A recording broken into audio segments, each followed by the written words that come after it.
ಎಲ್ಲರೂ ಹೇಗಿದ್ದೀರಾ? I hope everyone is doing great. Welcome back to my channel. December ತಿಂಗಳು ರೀಡಿಂಗನ್ನು ನಾನು ಮಾಡಿಲ್ಲ, ಆದರೆ ಇವತ್ತು ಮಾಡ್ತಾ ಇರೋ ರೀಡಿಂಗ್ ಈ ಇಯರ್ ಎಂಡ್ ಆಗೋದ್ರೊಳಗೆ ನಿಮಗೆ ಯಾವ ಥರ ಮೆಸೇಜ್ ಇದೆ ಅಥವಾ ಏನು ವಿಷಯ ಕಾದಿದೆ ಅನ್ನೋದನ್ನು ಚೆಕ್ ಮಾಡೋಣ. ಐ ಹೋಪ್ ನೀವೆಲ್ಲ ಡಿಸೆಂಬರ್ ಮಂತ್ ಡಿಕ್ಲರೇಷನನ್ನು ಮಾಡ್ಕೊಂಡಿದ್ದೀರಾ ಅಂತ ಅನ್ಕೋತೀನಿ. ರಿಮೈನಿಂಗ್ ಡಿಸೆಂಬರ್ ಡೇಸ್ ನಿಮಗೆ ಒಳ್ಳೆ ನ್ಯೂಸನ್ನು ತಂದುಕೊಡ್ಲಿ, ಹ್ಯಾಪಿಯಾಗಿರಲಿ ಎಲ್ಲರೂ ಅಂತ ವಿಶ್ ಮಾಡ್ತೀನಿ. ಹಾಗೆ ಯಾರಿಗಾದರೂ ನಿಮ್ಮ ಮುಂದಿನ ವರ್ಷ ಹೇಗಿದೆ ಅಂತ ತಿಳ್ಕೊಬೇಕು ಅಂತ ಅಂದರೆ ನನ್ನ ನಂಬರ್ಗೆ ವಾಟ್ಸಪ್ ಮಾಡ್ಬೋದು. 2025 ರೀಡಿಂಗನ್ನು ನಾನು ಕೊಡ್ತೀನಿ. ಬರೀ 2025 ಬಗ್ಗೆ ಮಾತ್ರ ರೀಡಿಂಗ್ ಇರುತ್ತೆ. ಯಾವ ತಿಂಗಳುಗಳಲ್ಲಿ ನಿಮಗೆ ಪ್ರೋಗ್ರೆಸ್ ಇದೆ ಅಂತ ಗೊತ್ತಾಗುತ್ತೆ, ಯಾವ ತಿಂಗಳಲ್ಲಿ ನಿಮಗಿಲ್ಲ ಅದನ್ನು ನೀವು ಮ್ಯಾನಿಫೆಸ್ಟ್ ಮಾಡ್ಕೋಬೇಕಾಗುತ್ತೆ. ರೆಮಿಡೀಸ್ ಇರುತ್ತೆ, ರೆಮಿಡೀಸ್ ಮಾಡ್ಕೊಳ್ಳಿ. ಎಸ್, ಸೋ ಮೆನಿ ಥಿಂಗ್ಸ್ ನೀವು ನನಗೆ ವಾಟ್ಸಪ್ ಮಾಡ್ಬೋದು. ಸೊ ಇವಾಗ ಸದ್ಯಕ್ಕೆ ನೋಡೋಣ ಈ ಮಂತ್ ಅಂದರೆ ಈ ಇಯರ್ ಎಂಡ್ ಆಗೋದ್ರೊಳಗೆ ನಿಮಗೆ ಯಾವುದೇ ರೀತಿಯಾದಂತಹ ಚೇಂಜಸ್ ಬರುತ್ತೆ ಅಂತ. Let's pick some cards. Okay,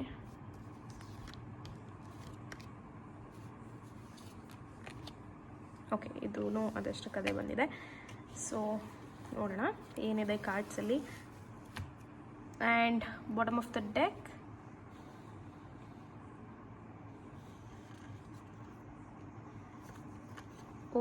devil card ಇದೆ.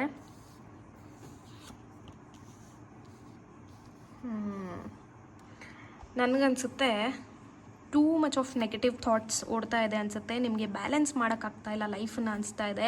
ಕೆಲವರಿಗೆ ಟೆನ್ಷನ್ ಸ್ಟಾರ್ಟ್ ಆಗಿರ್ಬೋದು, ಹೇಗಪ್ಪ ಮುಂದಿನ ವರ್ಷ ಹೇಗಿರುತ್ತಪ್ಪ ಏನಪ್ಪ ಅಂತ ಹೇಳಿ. ಈ ವರ್ಷ ಯಾಕೋ ಅಷ್ಟು ಚೆನ್ನಾಗಿ ಅನಿಸಿಲ್ಲ ಅಂತ ಅನಿಸುತ್ತೆ ಕೆಲವರಿಗೆ. ಈ ವರ್ಷ ಸ್ಪೆಷಲಿ ಕಾರ್ಮಿಕ್ ಇಯರ್ ಅಂತ ನಾನು ಹೇಳಿದ್ದೆ, 8 ಅಂತ ಇದ್ದಿದ್ದು. ಸೊ ಈ ವರ್ಷ ಸ್ವಲ್ಪ ತುಂಬ ನೋವನ್ನು ಅನುಭವಿಸಿದ್ದೀರಾ ಕೆಲವರು. This is very general guidance, please take what was in it. So end ಆಗುತ್ತೆ ಅಂತ ಹೇಳ್ಬೋದು. ತುಂಬ ಫಿನಾನ್ಷಿಯಲ್ ಪ್ರಾಬ್ಲಮನ್ನು ನೋಡಿದ್ದೀರಾ ಅನಿಸುತ್ತೆ. ಹಾಗೆ ಸಿಕ್ಕಾಪಟ್ಟೆ ಒಂಥರ ಕಟ್ ಹಾಕಿರೋ ಸಿಚುವೇಶನ್, ಇಲ್ಲಿ ನೀವು ನೋಡ್ತಾ ಇದ್ದರೆ ಕಟ್ ಹಾಕಿರೋ ಸಿಚುವೇಶನಲ್ಲಿ ಇದ್ರಿ ಅಂತ ಅನಿಸುತ್ತೆ. ಬಟ್ ನನಗೆ ಇಲ್ಲಿ 9 ಆಫ್ ಪೆಂಟಿಕಲ್ಸ್ ಬಂದಿರೋದ್ರಿಂದ 100% ನಿಮಗೆ ಈ ಇಯರ್ ಎಂಡ್ ಆಗೋದ್ರೊಳಗೆ ಫಿನಾನ್ಷಿಯಲ್ ಸ್ಟೆಬಿಲಿಟಿನೂ ಬರುತ್ತೆ, ಒಂಥರ ಹ್ಯಾಪಿ ಸಿಚುವೇಶನ್ಸ್ಗಳೂ ಕ್ರಿಯೇಟ್ ಆಗಬಹುದು ಅಂತ ಅನಿಸುತ್ತೆ. ಸ್ವಲ್ಪ ಬ್ಯಾಲೆನ್ಸ್ ಮಾಡೋಕ್ಕೆ ಟ್ರೈ ಮಾಡಿ. ಏಂಜಲ್ಸ್ ಬಗ್ಗೆ, ಯೂನಿವರ್ಸ್ ಬಗ್ಗೆ ನಂಬಿಕೆನ ದಯವಿಟ್ಟು ಕಳ್ಕೊಬೇಡಿ. ಎಲ್ಲೋ ಒಂದು ಕಡೆ ಡೆವಿಲ್ ಕಾರ್ಡ್ ನೋಡ್ತಾ ಇದ್ದರೆ ಸಿಕ್ಕಾಪಟ್ಟೆ ನೆಗೆಟಿವ್ ಥಾಟ್ಸ್ ಓಡ್ತಾ ಇದೆ ಅನಿಸುತ್ತೆ. ಏನು ಮಾಡಿದ್ರೂ ನಮಗೆ ಕೈಗೆ ಹತ್ತುತ್ತಾ ಇಲ್ಲ. ಎಂಥ ಒಂದು ಆಪರ್ಚುನಿಟಿ ಬಂದ್ರೂ ಅದು ಅಲ್ಲಿಂದಲ್ಲೇ ಕಳೆದು ಹೋಗ್ತಿದೆ ಅನ್ನೋವಂತಹ ಸಿಚುವೇಶನ್ಗಳನ್ನು ಕೆಲವರು ಫೇಸ್ ಮಾಡ್ತಾ ಇರಬಹುದು.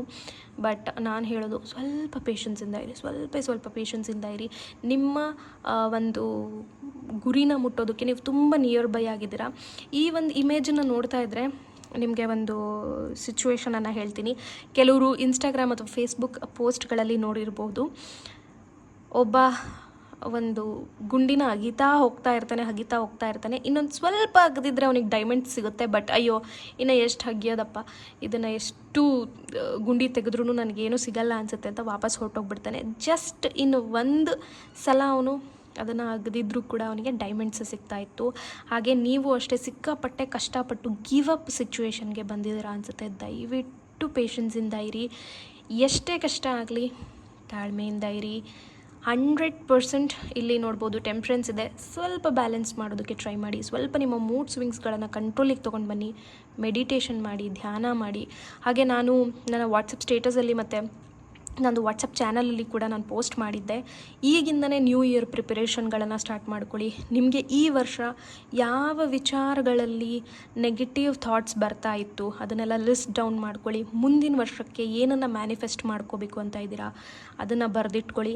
ದಯವಿಟ್ಟು ನನ್ನ ವಾಟ್ಸಪ್ ಚಾನಲ್ನ ವಿಸಿಟ್ ಮಾಡಿ, ಅಲ್ಲಿ ಡೀಟೇಲಾಗಿ ಹೇಳಿದ್ದೀನಿ. ಅದು ತಕ್ಷಣ ತಲೆಗೆ ಬಂದ ತಕ್ಷಣ ಅದನ್ನ ವಾಯ್ಸ್ ರೆಕಾರ್ಡ್ ಮಾಡಿ ಹಾಕಿಬಿಟ್ಟಿರ್ತೀನಿ. ಸೊ ಇವಾಗ ಅದನ್ನು ಹೇಳೋಕ್ಕೆ ನನಗೆ ನೆನಪು ಬರ್ತಾ ಇಲ್ಲ.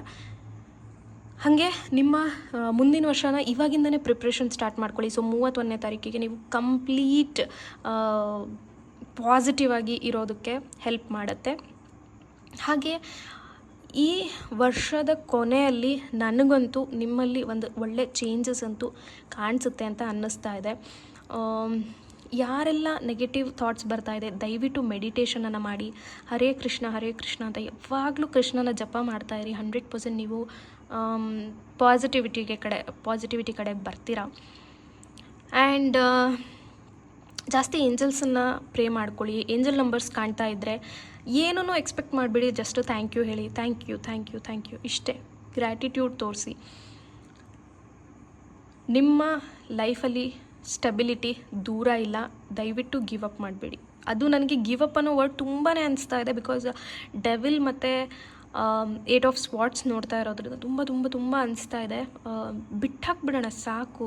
ಕೆಲವ್ರಿಗೆ I should not tell this, but still ಲೈಫನ್ನೇ ಎಂಡ್ ಮಾಡ್ಕೊಳ್ಳೋ ಅಂತಹ ಒಂದು ಥಾಟ್ಸ್ ಕೂಡ ಬಂದಿದೆ ಅನ್ನೋದು ನನಗೆ I can sense that. But please ಅಂಥ ಕೆಲಸಗಳನ್ನು ಮಾತ್ರ ಆವತ್ತೂ ಮಾಡ್ಕೊಳ್ಳೋಕೆ ಹೋಗಬೇಡಿ. ನಿಮ್ಮ ಫೈನಾನ್ಷಿಯಲ್ ಸ್ಟೆಬಿಲಿಟಿ ಆಗಿರ್ಬೋದು, ನಿಮ್ಮ ಲವ್ ಲೈಫ್ ಆಗಿರ್ಬೋದು, ಎಲ್ಲದಕ್ಕೂ ಒಂದು ಸಪೋರ್ಟ್ ಇದೆ, ಅದೇ ಏಂಜಲ್ಸ್ ಸಪೋರ್ಟ್. ಸೊ ಏಂಜಲ್ಸ್ಗೆ ಪ್ರೇ ಮಾಡ್ಕೊಳ್ಳಿ. ಏಂಜಲ್ಸ್ಗೆ ಹೇಗೆ ಪ್ರೇ ಮಾಡ್ಕೋಬೇಕು, ಜಸ್ಟ್ ನೀವು ಏನು ದೊಡ್ಡ ಇದನ್ನೇ ಮಾಡೋ ಅವಶ್ಯಕತೆ ಇಲ್ಲ. ಕೂತಲ್ಲೇ ಏಂಜಲ್ಸ್, ಯೂನಿವರ್ಸ್, ನೀವು ಯಾವ ದೇವರನ್ನ ತುಂಬ ಇಷ್ಟಪಟ್ಟು ಪ್ರೀತಿಸಿ ಅದಕ್ಕೆ ಅಟ್ಯಾಚ್ ಆಗಿದ್ದೀರಾ, ಅವರನ್ನು ಪ್ರೇ ಮಾಡ್ಕೊಳ್ಳಿ. ನನ್ನ ಲೈಫಲ್ಲಿ ಪಾಸಿಟಿವಿಟಿ ತಂದುಕೊಡಿ, ನನ್ನ ಜೊತೆಗಿರಿ ಅಂತ ಹೇಳಿಬಿಡಿ. ಆವಾಗ ಆಟೋಮೆಟಿಕಲಿ ನಿಮಗೆ ನೀವು ಅಂದ್ಕೊಂಡಿದ್ದು ಎಲ್ಲದು ಸಿಗುತ್ತೆ. Okay, yes. ಸೊ ಒಂದು ಕನ್ಕ್ಲೂಷನ್ ಕೊಡಬೇಕು ಅಂತ ಅಂದರೆ, ಈ ವರ್ಷದ ಕೊನೆಯಲ್ಲಿ 100% ಸ್ಟೆಬಿಲಿಟಿನ ನೋಡ್ತೀರಾ ನೀವು. ಇವಾಗ ನಿಮಗೇನು ಮನಸ್ಸಿಗೆ ಕಿರಿಕಿರಿ, ನೋವು ಎಲ್ಲ ಉಂಟಾಗ್ತಾ ಇದೆ, ಅದು ನನಗೆ ತಿಳಿದ ಮಟ್ಟಿಗೆ ಒಂದು 18th ಮೇಲೆ, ಅಂದರೆ ಡಿಸೆಂಬರ್ 18th ಮೇಲೆ ಕಡಿಮೆ ಆಗ್ತಾ ಬರುತ್ತೆ. ಹೊಸ ವರ್ಷ ಹತ್ರ ಬಂದಂಗೆ ನಿಮಗೆ ಚಿಂತೆ ಸ್ಟಾರ್ಟ್ ಆಗಿದೆ ಅಂತ ಹೇಳ್ಬೋದು. ಈ ವರ್ಷವೇ ಹಿಂಗಾಗೋಯಿತು, ಈ ವರ್ಷದಲ್ಲಿ ಏನೂ ಅಂದ್ಕೊಂಡಿದ್ದಾಗಿಲ್ಲ, ಮುಂದಿನ ವರ್ಷನಾದರೂ ಆಗುತ್ತಾ ಅನ್ನುವಂತಹ ಥಾಟ್ಸ್ಗಳು ಬರ್ತಿರ್ಬೋದು. ಬಟ್ ಡೋಂಟ್ ವರಿ, 18th ಮೇಲೆ ನಿಮಗೆ ಗುಡ್ ನ್ಯೂಸ್ ಕೇಳೋವಂತಹ ಆಪರ್ಚುನಿಟೀಸ್ ಬರುತ್ತೆ, ಅಥವಾ ಯಾವುದಾದ್ರೂ ಅವಕಾಶಗಳು ನಿಮ್ಮ ಕಡೆಯಿಂದ ಕಳೆದು ಹೋಗಿದ್ರೆ ಅದು ಕೂಡ ಬರುವಂತಹ ಸಾಧ್ಯತೆ ಇದೆ. ಸೊ ಆಪರ್ಚುನಿಟಿ ಅಂತ ಕಾಮೆಂಟ್ ಮಾಡಿ, ಇಲ್ಲ ಅಂತ ಹೇಳಿದ್ರೆ ಗುಡ್ ನ್ಯೂಸ್ ಅಂತ ಕಾಮೆಂಟ್ ಮಾಡಿ, ಏನಾದರೂ ಒಂದು ಪಾಸಿಟಿವ್ ವರ್ಡನ್ನ ಕಾಮೆಂಟ್ ಮಾಡಿ, ಅಥವಾ ನಿಮಗೆ ಲೈಫಲ್ಲಿ ಏನು ಬೇಕು, ಅಥವಾ ಈ ಇಯರ್ ಎಂಡ್ ಆಗೋದ್ರೊಳಗೆ ಏನು ಬೇಕು ಅನ್ನೋದನ್ನು ಕಾಮೆಂಟ್ ಮಾಡಿ. Like money, love, reconciliation or marriage, whatever it might be. So ಅದು ಕೂಡ ಮ್ಯಾನಿಫೆಸ್ಟ್ ಆಗುತ್ತೆ. ಒಂದು positive word can change anything in your life. So always just be positive. ನಾ ಹೇಳ್ದಂಗೆ ಮೆಡಿಟೇಷನ್ನ ಮಾಡಿ, ಒಳ್ಳೆ ಮ್ಯೂಸಿಕ್ಕನ್ನು ಕೇಳಿ. ಸ್ಯಾಡ್ ಸಾಂಗ್ಸ್ನ ಕೇಳಬೇಡಿ. ಸ್ಯಾಡ್ ಸಾಂಗ್ ಕೇಳೋದ್ರಿಂದ ಅದಕ್ಕೇ ನಾವು ಅಡಿಕ್ಟ್ ಆಗ್ತೀವಿ. ನಮ್ಮ ಮನಸ್ಸು ಕೂಡ ಯಾವಾಗಲೂ ನೋವಲ್ಲಿರುತ್ತೆ. ಖುಷಿಯಾಗಿರೋ ಹ್ಯಾಪಿ ಸಾಂಗ್ಸನ್ನು ಕೇಳಿದಾಗ ನಮ್ಮ ಮನಸ್ಸು ತೇಲಾಡ್ತಾ ಇರುತ್ತೆ, ಆವಾಗ ಪಾಸಿಟಿವ್ ಥಾಟ್ಸ್ ಬರುತ್ತೆ. ಈ ದುಃಖದ ಸಾಂಗ್ಸ್ಗಳನ್ನು 1-2 ಸತಿ ಅಷ್ಟೇ ಕೇಳಬೇಕು, ರಿಪೀಟೆಡಾಗಿ ಲೂಪಲ್ಲಿ ಕೇಳೋಕ್ಕೆ ಹೋಗಬಾರ್ದು. ಆವಾಗ ನಾವು ಪಾಸ್ಟನ್ನ ನೆನಪಾಳ ಮಾಡ್ಕೋತೀವಿ. ಸೊ ನೋಡಿ, ಚಿಕ್ಕ ವಿಚಾರಗಳಲ್ಲೇ ನಮ್ಮ ಥಾಟ್ಸ್ ಹೇಗೆ ಬ್ಯಾಲೆನ್ಸ್ ಮಾಡಬೇಕು ಅನ್ನೋದಿರುತ್ತೆ. ಸೊ ಅದ್ರ ಕಡೆ ಗಮನ ಕೊಡಿ. ಡೆವಿಲ್ ಕಾರ್ಡ್ ಇರೋದ್ರಿಂದ ಅಂತೂ ಚುಚ್ಚಿ ಮಾತಾಡೋ ಜನ ಭಾಳ ಆಗಿದ್ದಾರೆ ನಿಮಗೆ ಅನ್ನೋದನ್ನು ನನಗೆ ಅನ್ನಿಸ್ತಾ ಇದೆ. ರಿಚುವಲ್ಸ್ ಪ್ಲೇಲಿಸ್ಟಲ್ಲಿ ನಮ್ಮ ಬಗ್ಗೆ ಗಾಸಿಪ್ ಮಾಡೋರಿಗೆ ಅಂತ ಒಂದು ರಿಚುವಲ್ ಇದೆ, ಅದನ್ನು ಬೇಕಿದ್ರೆ ನೀವು ಟ್ರೈ ಮಾಡ್ಬೋದು. ಇಲ್ಲ ಸ್ವಿಚ್ ವರ್ಡ್ಸಲ್ಲೂ ಕೊಟ್ಟಿದ್ದೀನಿ ಅನಿಸುತ್ತೆ, ಅದನ್ನು ಕೂಡ ನೀವು ಟ್ರೈ ಮಾಡ್ಬೋದು. ಓಕೆ, ಐ ಹೋಪ್ ನೀವೆಲ್ಲ ರಿಕವರ್ ಆಗ್ತೀರಾ ಅಂತ ಅಂದ್ಕೊಂಡಿದ್ದೀನಿ. ಆ್ಯಂಡ್ ನಿಮ್ಗೇನು ಬೇಕೋ ಅದನ್ನು ಕಾಮೆಂಟ್ ಮಾಡಿ. And just be positive always, never give up, keep up the hopes. Faith ಇಟ್ಕೊಳ್ಳಿ, ದೇವ್ರ ಮೇಲೆ ನಂಬಿಕೆ ಇಟ್ಕೊಳ್ಳಿ. 100% ದೇವರು ನಿಮಗೆ ಕೈ ಬಿಡಲ್ಲ. Okay, thank you.